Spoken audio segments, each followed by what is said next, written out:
Hello class, hello every one of you. So first of all, let me know how are you and how's your day going. आप लोग कैसे हैं? आप लोगों का दिन कैसा जा रहा है?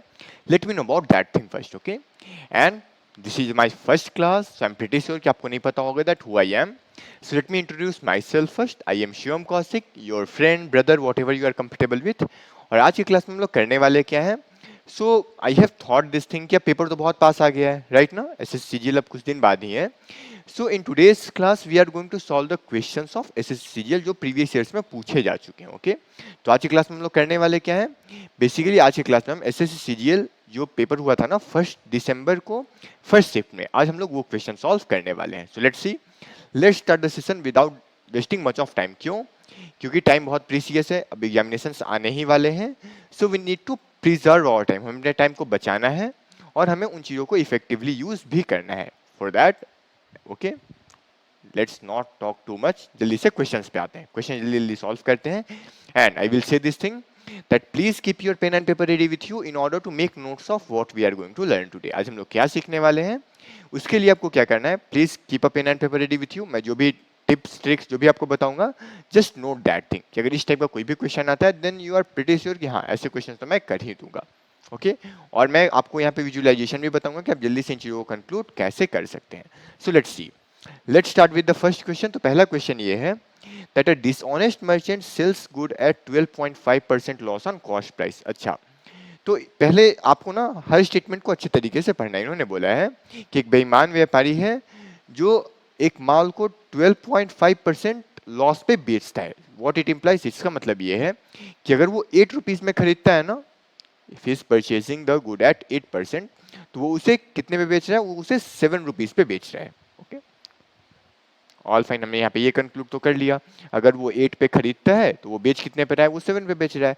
बट यहाँ पे ना इन्होंने डिफरेंट वेट्स भी यूज कर रखे हैं. वो करता क्या है, वो 36 ग्राम की जगह ना 28 ग्राम, अब उसने ये तो पता चल गया कि उसने लॉस पे खरीदा है, तो वो क्या करेगा, अपने लॉस को मतलब ऑप्टिमाइज करने के लिए उसने एक काम किया है. वो एक काम कर रहा है, जो 36 ग्राम यूज कर सकता है ना उसके जगह पे वो 28 ग्राम यूज कर रहा है. तो यहाँ पे आप ये लिख लो, 8 रुपीज में खरीदता है तो वो 7 पे बेचता है. तो और उसने एक काम कर रखा है, उसने 36 ग्राम यूज करने के बजाय यहाँ पे 28 ग्राम यूज करा है. तो 8/36 हो गया आपका कॉस्ट प्राइस और 7/28 हो गया आपका सेलिंग प्राइस. तो आप अगर इसे सॉल्व करते हो ना, इट वुड बी 2/9 और ये वैल्यू क्या आ जाएगी, ये वैल्यू आ जाएगी 1/4 के इक्वल. तो इससे आपको क्या मिलेगा, ये एक शॉर्ट ट्रिक है ऐसे क्वेश्चंस में आपको कॉस्ट प्राइस और सेलिंग प्राइस फाइंड करने का. आई थिंक अब ये क्लियर हो गया होगा. सो फर्स्ट ऑफ ऑल अब हमें ये फाइंड करना है कि यहाँ पे प्रॉफिट हुआ या लॉस. मैं देख रहा हूँ कि यहाँ पे एसपी बढ़ा है सीपी से, तो यहाँ पे होगा तो प्रॉफिट. तो हम पहले प्रॉफिट कैलकुलेट कर लेते हैं. ओके, या प्रॉफिट परसेंट ही कैलकुलेट कर लो. सो प्रॉफिट परसेंट क्या होने वाला है, SP minus CP, okay, upon CP, that is 8/36 and we have to multiply this with 100. इसे हम 100 से मल्टीप्लाई कर लेंगे. आप जल्दी से इसे सॉल्व कर सकते हो. ये वैल्यू आपको मिलने वाली है 36 के इक्वल और ये वैल्यू हो जाएगी, it would be like 4 times 9, it would be 9 minus 8/36. अच्छी बात है. तो ये दोनों कैंसिल आउट हो जाएंगे और हमें इसे मल्टीप्लाई करना है 100 से. तो आप देख सकते हो it would B 1/8 multiplied with 100 और ये वैल्यू किसके इक्वल आती है, 12.5% प्रॉफिट के इक्वल. तो पहले क्वेश्चन का आंसर होता है option number D. I think it is clear. और हर क्वेश्चन में आपको क्या करना है, प्लीज मेक अ पॉज. आप एक पॉज लें और उस क्वेश्चन को खुद से सॉल्व करने का कोशिश जरूर करें. Okay, try to do so. And after that let's solve the second question. जैसा कि मैंने आपको ऑलरेडी बोल रखा है, आपको करना क्या है, आप एक पॉज लो जल्दी से आंसर को टिक करें. और इस क्वेश्चन को सॉल्व करने में ना 5 सेकंड्स का टाइम लगना है. Why is it so? इन्होंने बोला है दैट दो संख्याओं का जो एचसीएफ है ना वो 12 के इक्वल है. ओके, और इन्होंने बोला कि इनमें से कौन सा एक एलसीएम नहीं होना चाहिए. तो मैं आपको यहाँ पे ना जो रूल है या जो भी आप यहाँ पे कॉन्सेप्ट यूज करोगे मैं वो बता दे रहा हूँ. मैं आपको बताता हूँ कि जो एचसीएफ होता है ना वो एलसीएम का हमेशा एक फैक्टर होगा. एचसीएफ होगा वो एलसीएम का हमेशा एक फैक्टर होगा और जो एलसीएम होगा वो हमेशा एचसीएफ का एक मल्टीपल होगा. What I am saying, LCM is a multiple of HCF. I think अब ये दिख तो रहा ही होगा आपको. 1 second, let me increase the thickness. हाँ, मैं आपको बता दूं कि एलसीएम जो है वो हमेशा एक मल्टीपल होगा एचसीएफ का. LCM is a multiple of HCF. तो आपको बस ये देखना है कि इनमें से कौन सा 12 का एक गुणज नहीं है. जो गुणज नहीं होगा उसे आप बोल दो कि वो एलसीएम कभी नहीं हो सकता. मतलब जो एलसीएम होगा ना वो एचसीएफ का हमेशा एक मल्टीपल होगा. मतलब उसे मैं मल्टीप्लाई करूंगा किसी नंबर से तो वो वैल्यू हमें मिलनी चाहिए। तो 72 12 का मल्टीपल है, 60 भी है, 84 भी है, बट ये 90 नहीं है, तो ये अपना एलसीएम कभी भी नहीं हो सकता। बट सिंस हमें तो आंसर यही करना है कि कौन सा अपना एलसीएम नहीं हो सकता, तो मैं आपको ये बता देता हूँ, आपको यहाँ पे टिक करना है ऑप्शन नंबर 3। 3 अपना एलसीएम कभी नहीं हो सकता। रीजन वाइल कि हमने ये देख लिया ना कि ये 12 का एक मल्टीपल नहीं है, जो एलसीएम होता है वो एचसीएफ का एक मल्टीपल होता है। I think it is clear. तो ये क्वेश्चन भी क्लियर है। सिंपली आपको ये देखना है कि इनमें से कौन से नंबर 12 से कट रहे हैं और कौन से नंबर 12 से नहीं कट रहे। जो नहीं कट रहा वो आपका एलसीएम नहीं होगा। Let's talk about the third question. जल्दी से तीसरे क्वेश्चन को भी सॉल्व करते हैं। And do one thing, again and again मैं इस बात को बोल रहा हूँ ना कि आप लोग कॉन्सेप्ट्स को तो नोट कर ही लें, ओके, और क्वेश्चंस भी आप साथ साथ सॉल्व करते रहें। तो इन्होंने ये बोला है that two circle touch each other externally at point P, मतलब दो सर्कल हैं और वो एक दूसरे को पी पॉइंट पे मतलब ऐसे टच कर रहे हैं। 1 सेकेंड, मैं ड्रॉ कर लेता हूँ टू सर्कल्स, ओके, और ये दोनों सर्कल जो है ना एक दूसरे को एक्सटर्नली टच कर रहे हैं एक पॉइंट पी पे, आप देख ही रहे हो। So somewhere will be having our point P, और पी पॉइंट है कहाँ, तो अपना पी पॉइंट यहाँ को ही लाई कर रहा है, okay, this is our point P. अच्छी बात है। और they have said this thing that A B is a direct common tangent of the two circles. A B जो है वो एक डायरेक्ट कॉमन टेंजेंट है, तो वो भी हम लोग बना लेते हैं, कोई प्रॉब्लम नहीं है। So we have drawn a direct common tangent like this. हाँ, 1 सेकेंड, इसे मैं थोड़ा सा ब्लैक कर दूं ताकि आपको ये अच्छे से दिखे। तो ये एक हमारा डायरेक्ट कॉमन टेंजेंट है। तो इन्होंने बस ये पूछा है दैट वी हैव, इन्होंने ये बता रखा है that angle P A B. तो पी ए बी कैसे मिलेगा, आप एक काम करो, इसके लिए ना आप लाइन्स को यहाँ पे ज्वाइन कर दो। आपको लाइन्स कैसे ज्वाइन करने हैं, सो फर्स्ट ऑफ ऑल ना ए और बी पे ये दोनों टच कर रहे हैं, तो लेट्स से कि अगर ये पॉइंट मेरा ए है और ये पॉइंट मेरा बी है, तो आप क्या करोगे, आप पी को पहले ए से ज्वाइन कर दो और फिर आप पी को बी से ज्वाइन कर दो। और फाइन, हमने ये तो कर दिया। तो इन्होंने बोला कि एंगल ए बी पी जो है ना, ए बी पी, ये वाला एंगल मेरा कितना है, ये एंगल मेरा है, ओके, ए बी पी हमें फाइंड करना है। इन्होंने पी ए बी बता रखा है, पी ए बी की वैल्यू क्या है 40 डिग्री, और हमें ये एंगल फाइंड करनी है। और मैं आपको बता दूं, अगर एक डायरेक्ट कॉमन टेंजेंट के केस में जब दो सर्कल्स एक्सटर्नली टच करते हैं ना, तो ये वाला जो एंगल होता है ना, एंगल ए पी बी, इसकी वैल्यू 90 डिग्री के इक्वल होती है। तो अगर ये 90 हो गया, ये 40 हो गया, तो ये एंगल कितना होना होगा, it has to be equal to 50 degree only. इसे 50 डिग्री के इक्वल होना ही होगा, सो दैट कि ये हमारे एंगल सम प्रॉपर्टी को यहाँ पे कवर करे, okay, that sum of all three angles of a triangle is equals to 180 degree only. I think it is clear. Option number 3 अपना करेक्ट आंसर है। So class, it is the correct answer of ours. Let's begin with the fourth question now. बहुत ही आसान question है, again pause लें, आप बनाएं, तो मैं साथ साथ कॉन्सेप्ट भी बताते चल रहा हूँ। लेट्स अगर मेरे पास दो नंबर्स ए एंड बी हैं, तो उनका मीन प्रोपोर्शन क्या होगा, what is going to be mean proportion for that. तो मीन प्रोपोर्शन क्या होता है, दो नंबर्स ए और बी के लिए जो मेरा मीन प्रोपोर्शन निकल के आता है ना, वो आता है रूट ऑफ ए बी के इक्वल। तो आप एक काम करो, आपको मध्यानुपाती फाइंड करना है 169 और 144 का। So it would be under the root 169 multiplied with 144। आपको ये बस फाइंड करना है। So you can write this one as under the root 13 into 13 multiplied with under the root 12 into 12। Okay, ये तो हमें समझ में आ गया। सो क्लास, अगर मैं इसकी बात करूँ, so what you can see over here, ये वैल्यू किसके इक्वल आ जाएगी, अंडर द, अब ये तो बाहर आ जाएंगे, it would B 13 into 12 only, और 13 इंटू 12 आप जब करते हो ना, सो 130 प्लस 26 ये वैल्यू आ जाती है 156 के इक्वल, ओके, क्योंकि आप यहाँ पे पेयर्स बनाते हो, राइट। और जैसे आप ये स्क्वायर रूट हटाओगे ना, इन पेयर्स में से आप एक नंबर बस बाहर निकाल लो। आपने 13 इंटू 13 में से 13 निकाल लिया, आप 12 इंटू 12 में से 12 निकालो और बस इन्हें मल्टीप्लाई कर दो। This is your answer 156। तो इस क्वेश्चन का आंसर ऑप्शन नंबर 1 है। Let's talk regarding the third one.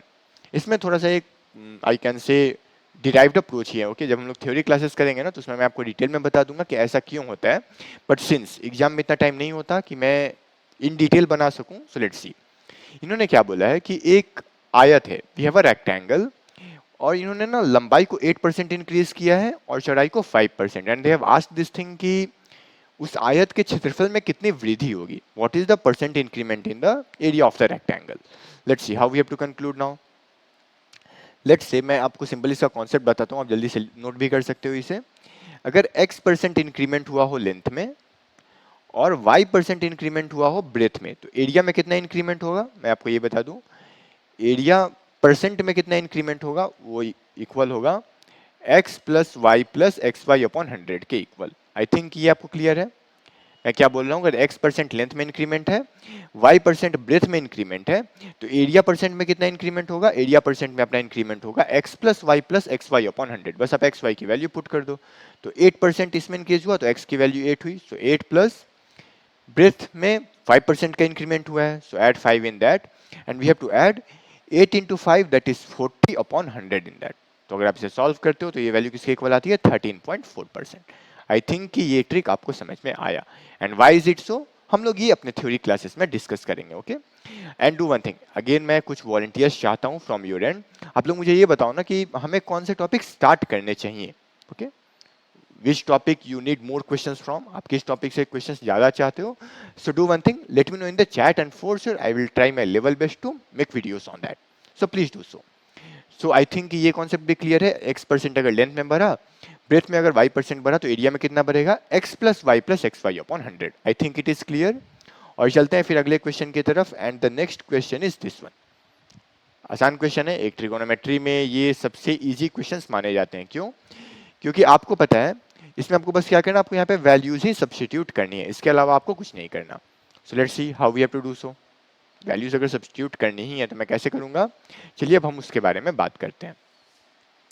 तो अगर मैं cos 45 की बात करूं तो मुझे वैल्यू पता है, cos 45 1/√2 होता है। sec 30, तो cos 30 हमें पता है इट्स √3/2, तो ये वैल्यू 2/√3 के इक्वल हो जाएगी।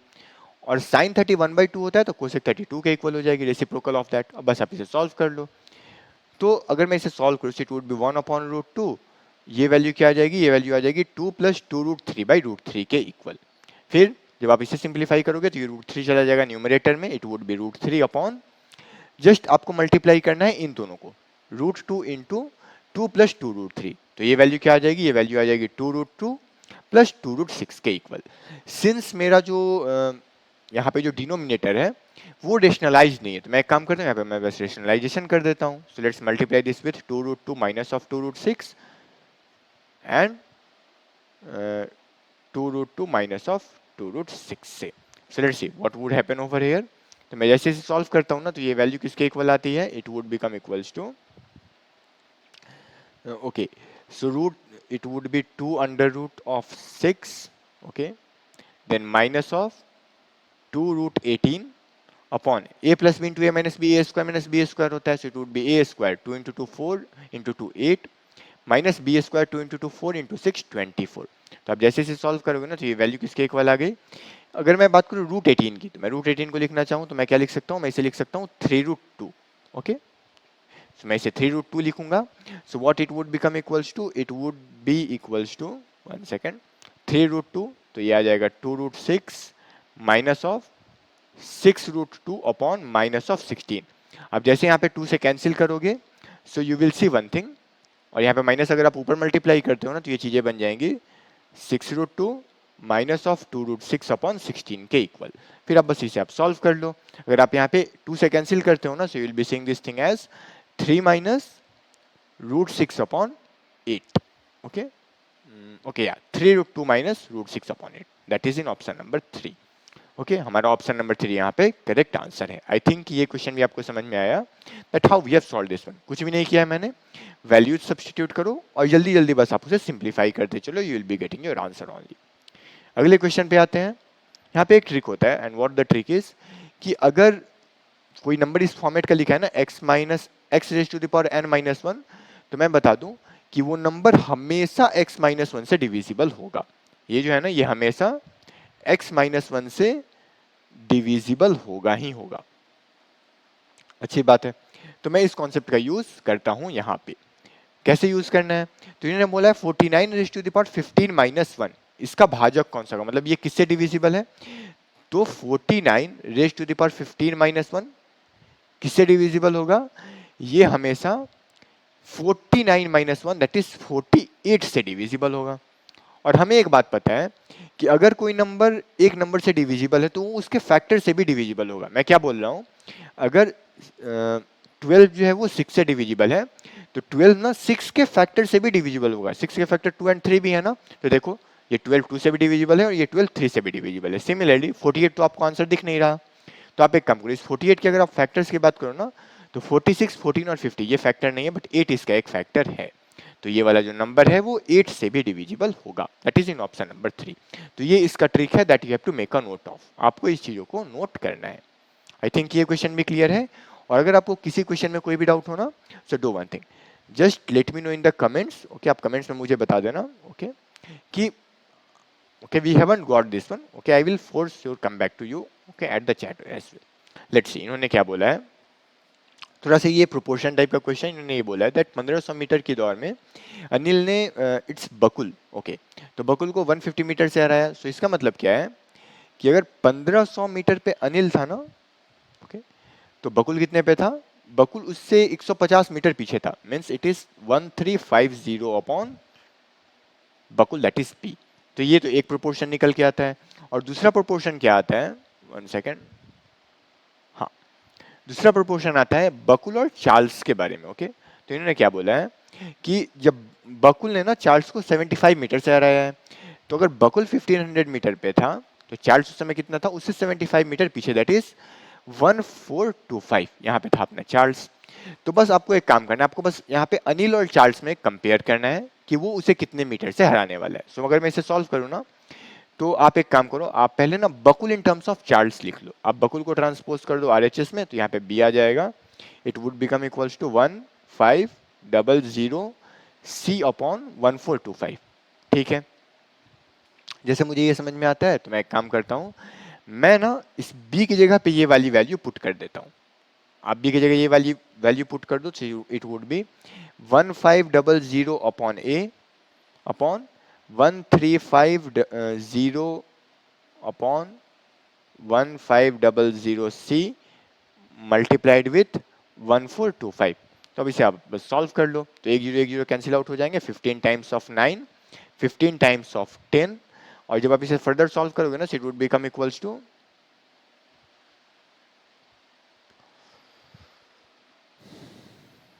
Okay, it would be 12825 upon 10 C. तो अगर मैं 10 से डिवाइड कर दूं, तो ये इतने अपॉन सी के इक्वल है। मतलब कि अगर अनिल 1500 मीटर रेस कंप्लीट कर रहा होगा ना, उस समय चार्ल्स 1282.5 मीटर पे होगा। What does it mean, it mean कि अनिल ने चार्ल्स को कितने डिस्टेंस से हराया, इट वुड बी 1500 माइनस 1282.5, जो वैल्यू किसके इक्वल आती है, 217.50 मीटर के इक्वल। तो आई थिंक ये क्वेश्चन भी आपको क्लियर हुआ, और अगर कोई भी डाउट हो then do let me know in the chats, okay, in the comments chats, मैं जो भी बोलूं डू दैट थिंग। अगला क्वेश्चन है, जल्दी से आप इसे भी सॉल्व कर लो कॉपी पे। दे हैव सेड दिस थिंग कि जब 2500 रुपये प्रति वर्ष साधारण ब्याज की दर पर 8 वर्षों के लिए निवेश किए जाते हैं, so after maturity he is going to receive 3725 rupees, okay. तो मैच्योरिटी के टाइम पे क्या होता है कि प्रिंसिपल अलॉन्ग विथ इंटरेस्ट मिलता है, तो मैं जल्दी से बस इंटरेस्ट काउंट करता हूँ, क्योंकि मुझे सिंपल इंटरेस्ट का फॉर्मूला तो पता है।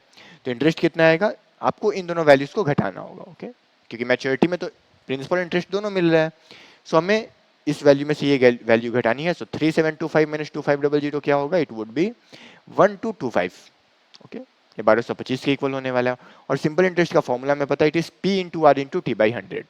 तो पी प्रिंसिपल क्या है 2500, रेट हमें पता नहीं है, टाइम हमें पता है it is 8 years, P R T upon 100 that is equals to 1225। जल्दी से बस सॉल्व कर लेते हैं, टू जीरोस कैंसिल आउट, और मैं अगर 25 से भाग दूँ ना, सो it would B 25 times of 400, so 2 2 22 and 5, okay, 25 नवा 225। तो अगर मैं आर की बात करूँ, it would be 49 upon 8 only.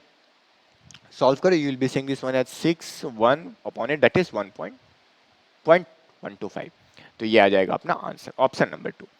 बहुत सिंपल क्वेश्चन है class. So the point of concern is कि मैं आपको ये दिखाना चाहता हूँ ना कि बहुत ज़्यादा कॉन्सेप्ट है, ओके, टू लर्न, ओके, आपको बहुत सारे कॉन्सेप्ट्स करने ही होंगे जो आपको याद करने हैं, लाइक जीके जीएस इन सब में। So I want to tell you about this thing कि वेरी बेसिक्स के साथ बिना हम पेपर को अटेम्प्ट कर सकते हैं और बहुत इफिशियंटली अटेम्प्ट कर सकते हैं। इट्स नॉट लाइक कि मैं उड़ा रहा हूँ सवाल, ओके, मतलब उसमें कुछ गलती की चांसेस है नहीं, चांसेस कम होंगी अगर आप बेसिक्स पकड़ के अच्छे से कैलकुलेशन पे काम करते हो। तो we haven't used any of the hi fi concepts, okay, बहुत बेसिक्स हम लोग क्वेश्चन सॉल्व कर रहे हैं। लेट्स सी, ये भी बहुत आसान क्वेश्चन है, इन्होंने बस औसत पूछ रखा है, मतलब कि ये जो ओके, प्रिंटर जेड है ना, कैन से प्रिंटर जेड। तो इसने 3 दिनों में जो मतलब जो पृष्ठ इसने बनाए हैं, इस number of pages printed by that printer in 3 days, आपको उसका बस एवरेज बताना है। तो मैं जेड पे आ जाता हूँ। तो इसने कितना पेज प्रिंट किया, सो 2 2 4 1 500, देन 10 60 एंड 10 इट्स 80 प्लस 8, तो मतलब ये 588 पेजेस यहाँ पे प्रिंट कर ही चुका है। कितने दिनों में, 3 दिनों में। You will B dividing this one, तो अगर आप इसे डिवाइड करोगे सो 19 एंड 6, 196 इसका आंसर आने वाला है। Option number 1। आप नंबर ऑफ पेजेस कैलकुलेट कर लो, आप उसे 3 से डिवाइड कर दो, you will be getting your answer as 196 only, simple. Option number जो 1 है वो हमारा करेक्ट आंसर होने वाला है। आई थिंक इसमें कोई डाउट नहीं है।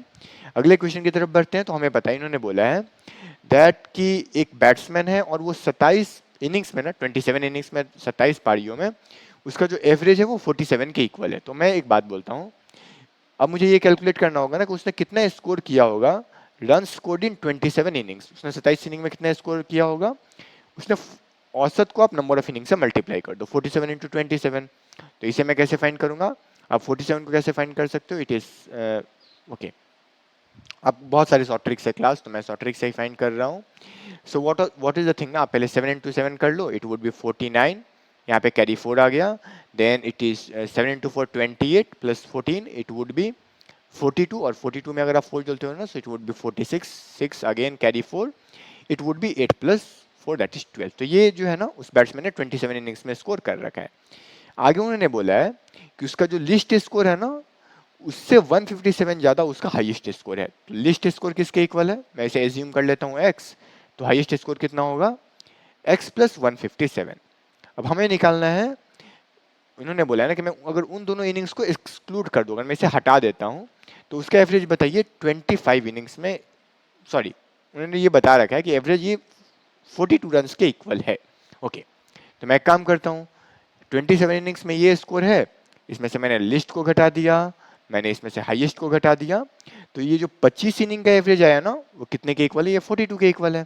बस अब इसे आप सॉल्व कर लो, 9 minus 7 2, 6 minus 5 1, 2 minus 1 1 1, okay, minus of 2x, और आप 42 को अगर 25 से मल्टीप्लाई करोगे ना, सो 25 इंटू 40 1000, इट वुड बी 1050।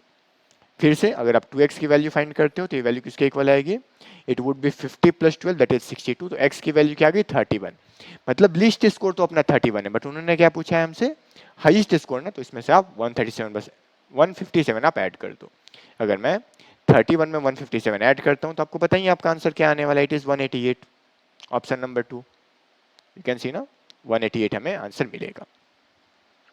अगला क्वेश्चन टाइम एंड वर्क पे है, काफी आसान क्वेश्चन। इन्होंने बोला है कि दो लोग हैं पी एंड क्यू, जो कि एक प्रोजेक्ट को कंप्लीट करते हैं 15 डेज और 10 डेज में। तो आप एक काम करो, 15 और 10 का ना एलसीएम ले लो। So what LCM is going to be, ये 15 डेज में कंप्लीट करते हैं, ये 10 डेज में कंप्लीट करते हैं। 10, अगर मैं इन दोनों का एलसीएम ले लूँ ना 15 और 10 का, तो ये 30 आता है। What does it mean, it mean कि एक दिन में ये 15 डेज में करते हैं, 30 दिन में ये टोटल अगर डन होने वाला है, तो ये एक दिन में कितना काम कंप्लीट कर रहे होंगे, 2 यूनिट्स। ये एक दिन में कितना काम कंप्लीट कर रहे होंगे, 3 यूनिट्स। ये तो हमने देख लिया। अगर ये 10 दिन में करते हैं और ये 30 दिन की अगर मैं बात करूँ, तो एक दिन में ये 3 यूनिट कंप्लीट कर रहे हैं। The point of concern is कि अब दोनों ने साथ मिलकर काम करना स्टार्ट किया, बट क्यू ने ना बीच में छोड़ दिया आफ्टर 2 डेज। तो मैं एक काम करता हूँ, पी एक दिन में 2 यूनिट कर रहा है, क्यू एक दिन में 3 यूनिट कर रहा है, 30 यूनिट टोटल वर्क है जो कि हमें कंप्लीट करना है। It's not days, okay, 30 unit की मैं बात कर रहा हूँ। ओके, 30 यूनिट मेरा टोटल वर्क है। ये जो है ना, ये 30 यूनिट मेरा टोटल वर्क है, तो इसमें हमने ये चीजों को तो देख ही लिया। पॉइंट ऑफ कंसर्न इज कि 2 दिन दोनों साथ करते हैं, तो पी कितना काम करेगा 2 दिन में, 4 यूनिट, क्यू कितना करेगा 2 इंटू 3 6 यूनिट। तो 2 दिन में इन्होंने 10 यूनिट काम तो निपटा दिया। 10 यूनिट का मतलब कंप्लीट हो गया है 2 दिनों में, 2 डेज में। तो बाकी कितना बचा, बाकी बचा 20 यूनिट्स, जो पी को अकेले करना है, क्योंकि क्यू तो छोड़ चुका है। तो एक दिन में अगर 2 यूनिट करेगा तो 20 यूनिट कंप्लीट करने के लिए उसको कितने दिन लगेंगे, 10 डेज। तो 10 डेज और 2 डेज को ऐड कर दो, your answer would be 12 days only, option number 2। I think ये क्लियर है, इसमें कोई भी डाउट नहीं है। ओके, आप एलसीएम निकालो, देख लो कि एक दिन में पी कितना कर रहा है, एक दिन में क्यू कितना कर रहा है, और उसके अकॉर्डिंग आप देख लो ना कि जो भी कंडीशन उन्होंने बता रखा है उसके अकॉर्डिंग आप क्वेश्चन सॉल्व कर सकते हो, नथिंग टू वरी। ओके, ये भी काफी आसान क्वेश्चन है, पाई चार्ट वाले क्वेश्चन ऑलरेडी इजी होते ही हैं। इन्होंने क्या बोला है number of trucks sold by a particular company is shown as percentage of total number of trucks sold by all 8 companies. So they have asked regarding that number of trucks sold by BC, F and H is how much percent less than the number of trucks sold by all these 8 companies. कोई बात नहीं है, तो मैं BC, F और H की बात करूं तो 27, 18 इट वुड बी 45, और 45 में मैं 7 ऐड करता हूँ 52, और 52 में अगर मैं 14 ऐड करता हूँ तो इट वुड बी 66. तो अगर मैं बी सी एफ और एच की अगर मैं परसेंटेज को ऐड करूँ तो ये किसके इक्वल आ रहा है, ये 66% के इक्वल आ रहा है. सो दे हैव आस्क्ड कि ये कितना कम है total number of trucks sold by 8 companies से. तो टोटल सोल्ड कितना है 100%. अब 100% में से 66% को घटा दो, आपका आंसर आ जाएगा 34%, जो कि यहाँ पे ऑप्शन नंबर सी में है. It is 34%. I think it is clear.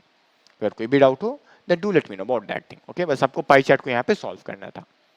अगला क्वेश्चन लेट्स सी. ये थोड़ा सा अलजेब्रा का ठीक क्वेश्चन है, इसे हमें कैसे करना है. तो इन्होंने एक इक्वेशन बता रखा है क्वाड्रेटिक इक्वेशन x² - 5x = 1 = 0, और यहाँ पे मुझे ये इस एक्सप्रेशन की वैल्यू फाइंड करनी है. तो मैं यहाँ पे एक चीज़ देख रहा हूँ, आप ना इस वाले एक्सप्रेशन में जो आपको फाइंड करना है, इसमें से आप x⁴ अगर कॉमन निकालते हो तो यहाँ पे क्या आ रहा है, ये आ रहा है x² + 1, और यहाँ से अगर आप आगे +1 कॉमन निकालते हो तो ये भी क्या आ रहा है, ये भी x² + 1 ही आ रहा है अपॉन ऑफ 5x³ आ गया. ओके, तो आप इसे क्या लिख सकते हो, फैक्टराइज फॉर्म में, फैक्टर के फॉर्म में इसे आप लिखोगे x⁴ + 1 × x² + 1, और ये अपॉन ऑफ 5x³ तो है ही.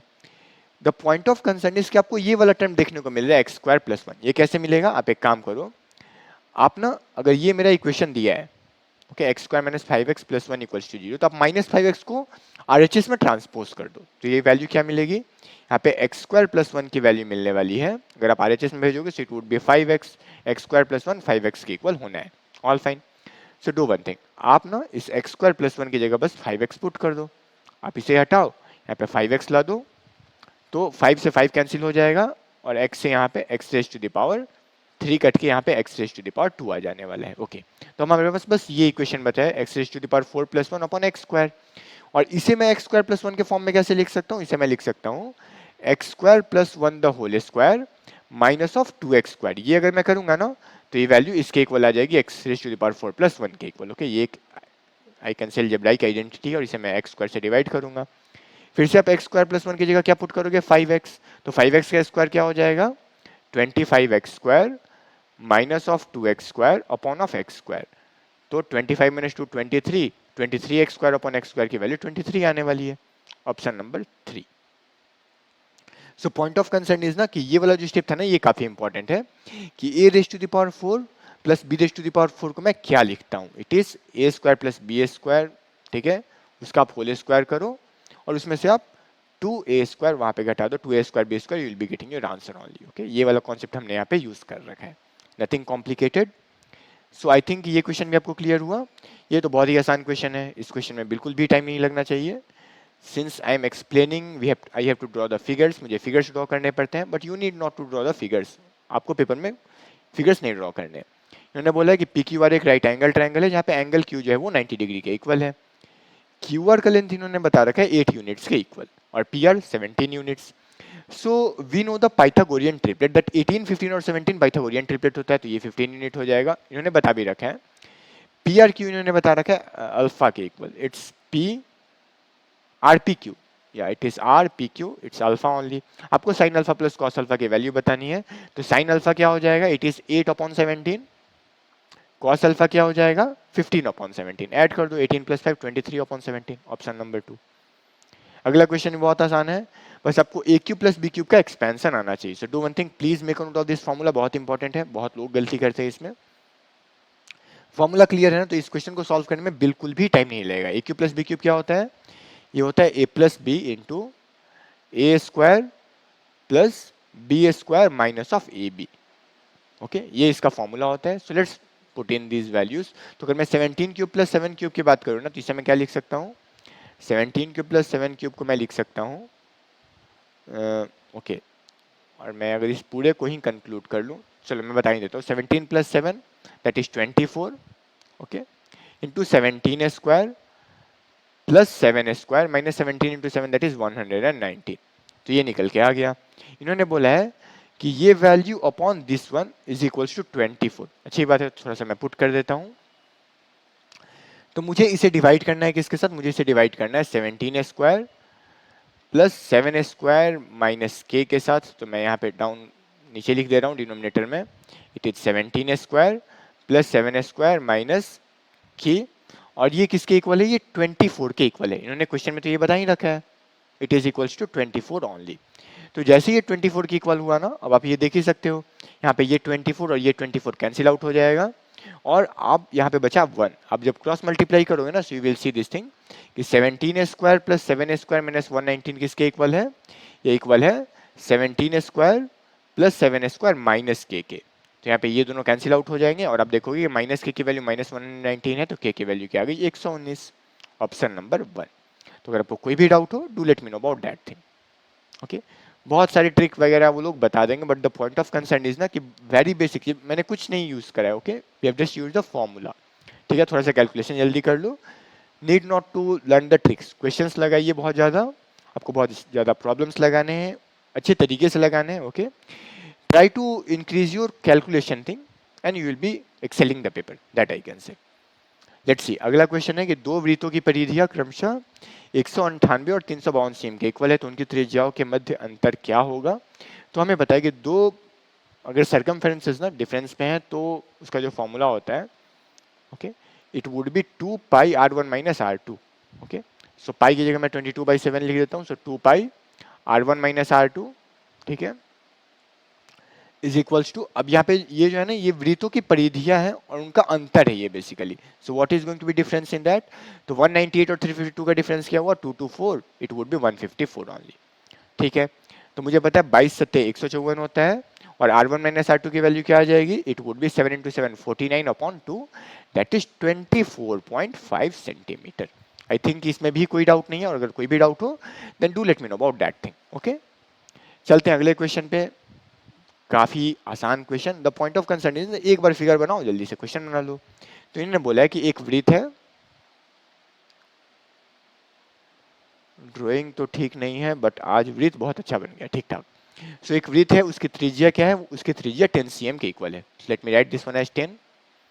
और इस वृत्त के केंद्र पर जीवा ए बी, लेट से ये ए बी मेरा एक जीवा है, इसका जो एंगल है वो किसके इक्वल है, इसका एंगल जो है वो 60 डिग्री के इक्वल है। ये जो एंगल है वो कितना है, वो 60 डिग्री है। और हमें पता है कि ये दो साइड्स मेरे इक्वल हैं, वाई, बिकॉज ये जो है ना, ये दोनों मेरे रेडियाई हैं, मतलब त्रिज्याएं हैं वो वृत्त की, नॉट त्रिज्याएं, व्हाट आई एम सेइंग, या इट्स त्रिज्या ओनली। ऑलराइट, तो ये त्रिज्या ही है। Radius of a circle is 10 cm। Okay, radius हमारा 10 दिया है, इट्स नॉट जीवा, it's not a chord, sorry, it's my bad. Okay, what I am saying, त्रिज्या मींस रेडियस, रेडियस सर्कल का दिया है 10 cm। सो अगर ये 10 है तो ये भी 10 होगा। और इन्होंने बोला कि जो ये जीवा है ना, कॉर्ड ए बी, वो बना रहा है हमारा एंगल 60 डिग्री सेंटर पे। तो अगर ये काम मैं करता हूँ तो मुझे पता है कि ये दो एंगल भी आपस में इक्वल होने होंगे।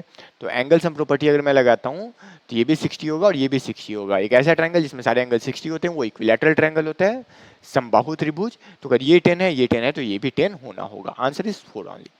सॉल्व करने की जरूरत ही नहीं, आप बस फिगर बनाओ, आंसर पाओ। Okay, so I think it is clear कि रेडियस अगर 10 दिया है, angle made by chord A B is nothing but 60 degree, so that triangle would form a समबाहु त्रिभुज, दैट इज इक्विलैटरल ट्रायंगल। तो उसमें जितने भी एंगल साइड्स होंगे वो इक्वल होंगे, तो ये भी 10 cm के इक्वल होगा। ये भी काफी आसान क्वेश्चन है, भारी बिल्कुल भी नहीं है। इन्होंने पूछा है that how many spherical balls, spherical lead shots each of diameter 8.4 cm। तो डायमीटर अगर 8.4 है, मतलब व्यास अगर 8.4 cm है, तो इसकी त्रिज्या क्या हो जाएगी, इसकी त्रिज्या हो जाएगी 4.2 cm। अच्छी बात है, तो 4.2 cm को थोड़ा वाइजली लिखे तो क्या लिख सकते हैं, 42/10 cm। इन्होंने बोला है कितनी गोलाकार गोलियां प्राप्त की जा सकती हैं इस डायमेंशन वाले आयताकार ठोस से। तो इसकी वैल्यू क्या होगी, आप पहले निकालो volume of this cuboid. So it would be length into breadth into height, so it would be 82 into 63 into 42, length into breadth into height upon, अब आपको ना इस स्फेरिकल लिड शॉट्स का वॉल्यूम निकालना है, that is 4/3 pi, that is 22/7 R cube. तो R cube की जगह मैं क्या करूंगा, इससे मैं लिख लूंगा 42/10 इंटू 42/10 इंटू 42/10। ओके, मैं इधर ही लिख लेता हूँ। So I think this thing is clear. Okay, तो ये हमने n की वैल्यू तो लिख ली। अब आप देखो ये मेरे n की वैल्यू आने वाली है। नंबर ऑफ बॉल्स, मतलब नंबर ऑफ जो बॉल्स है ना वो इतने ही हमें मिलने वाले हैं। So let's see now what we have to, आपको बस चीज़ों को कैंसिल करना है। सो 22 टाइम्स ऑफ 4 88, ये 4 और 4 भी कैंसिल आउट हो जाएगा, 42 और 42 भी कैंसिल आउट हो जाएगा। 7 times of 6 42, 7 times of 9 63, then okay हाँ ऑल फाइन।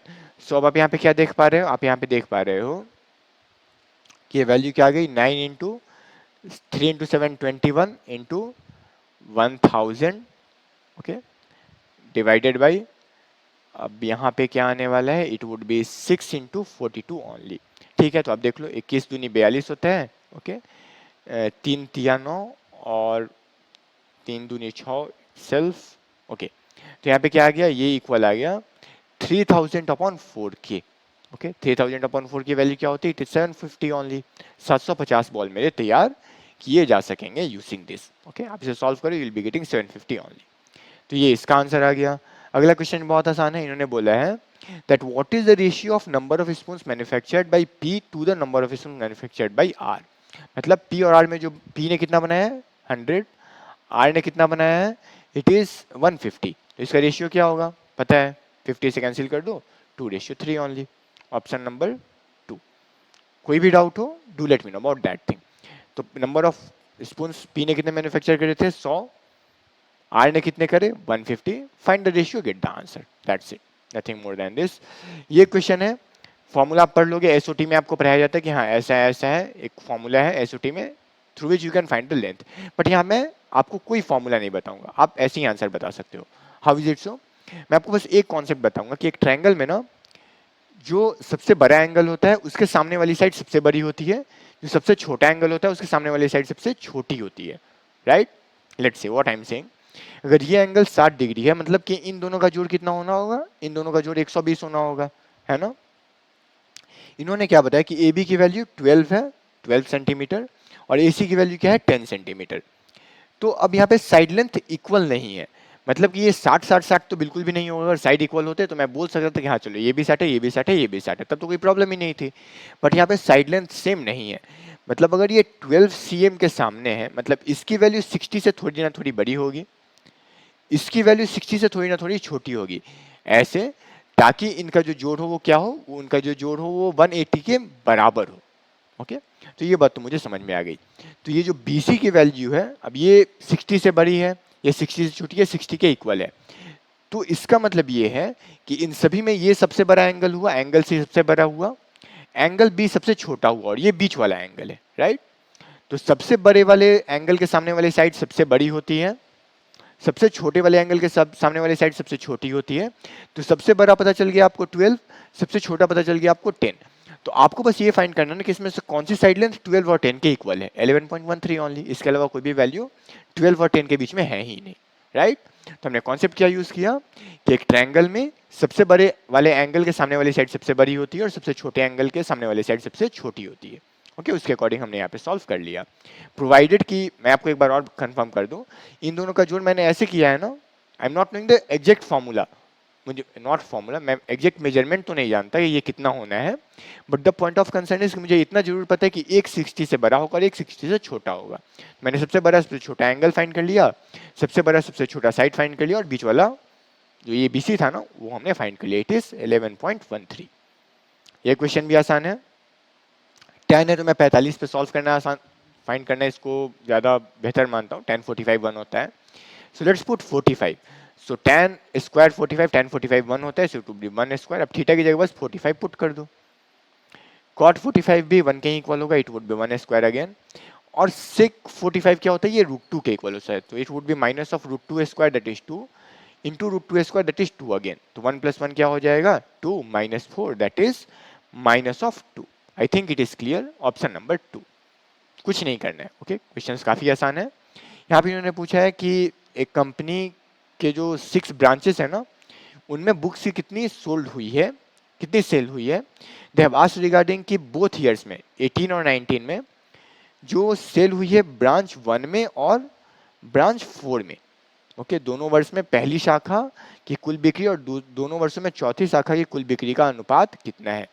तो पहली शाखा में पहले साल बिका 80, दूसरी साल कितना बिका, दूसरी साल बिका 105, तो ये पहली शाखा में निकला 185। और चौथी शाखा की अगर मैं बात करूं, so it is like this, it is 85 और उसके बाद यहाँ पे ये है 95। ओके तो ये 85 प्लस 95 जब मैं ऐड करता हूँ ना तो ये वैल्यू आती है 180 के इक्वल। ओके तो अगर मैं इसे सॉल्व करूँ ना, सो इट वुड बी 185 अपॉन 180।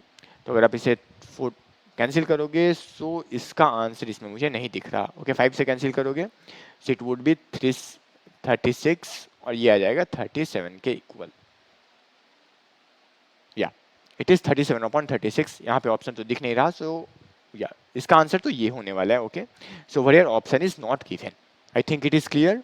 आप यहाँ पे देख भी सकते हो, इन्होंने बोला है ना कि दोनों ईयर्स में ब्रांच 1 और ब्रांच 4 में जो सेल हुए हैं उनका रेशियो क्या है, उसके अकॉर्डिंग हमने इस क्वेश्चन को आंसर कर दिया। दैट्स इट, उसका रेशियो क्या है बेसिकली। ये भी सेम टाइप का ही क्वेश्चन है जो हमने पहले किया था। यहाँ पे बस आपको एक चीज़ ये जानना है कि A cube minus B cube का फॉर्मूला क्या होता है। तो ये बहुत ही आसान है। It is nothing but A minus B into A square plus B square plus A B. Okay ये इसका फॉर्मूला होता है। तो अगर मैं इसे सॉल्व करना चाहूँ ना तो 4 इंटू 17 क्यूब माइनस 7 क्यूब को मैं क्या लिख सकता हूँ, 4 into a cube minus B cube को मैं लिख सकता हूँ a minus b 17 minus 7 into A square that is 17 square plus 7 square plus 17 into 7 that is 119 upon same expression 17 square plus 7 square plus p. Okay यहाँ पे बस P है और ये वैल्यू 40 के इक्वल है। देख रहे हो आप 17 माइनस 7 10 आ गया और 10 इंटू 4 40 हो गया। 40 और 40 तो कैंसिल आउट हो गए। तो 17 स्क्वायर प्लस 7 स्क्वायर प्लस 119 किसके इक्वल है, ये इक्वल है 17 square plus 7 square plus P के। ये दोनों कैंसिल आउट हो जाएंगे और पी की वैल्यू क्या आ जाएगी 119। Again option number 3। अगर कोई भी डाउट हो class do let me know in the chat. I think अभी तक कोई क्वेश्चन में डाउट नहीं है और हम लोग आ गए हैं लास्ट क्वेश्चन की तरफ। सिंपल क्वेश्चन है, रिया को ना मतलब वो गई है कहीं मॉल शॉपिंग करने and the point of concern is कि उसको एक केस में मिला है 30% का डिस्काउंट और एक केस में उसको मिला है सक्सेसिव डिस्काउंट, पहले 25% का और फिर 5% का। तो ये है मेरा वन टाइम डिस्काउंट और ये है मेरा सक्सेसिव डिस्काउंट। ओके तो मैं सक्सेसिव डिस्काउंट के केस में ना नेट डिस्काउंट निकालना बता देता हूँ। अगर लेट से कि x% के डिस्काउंट के बाद आपको y% का डिस्काउंट मिला है ना, सो नेट डिस्काउंट किसके इक्वल होगा, नेट डिस्काउंट इक्वल होगा x plus Y minus X Y upon 100 के इक्वल। इस केस में यहाँ पे माइनस एक्स वाई आएगा।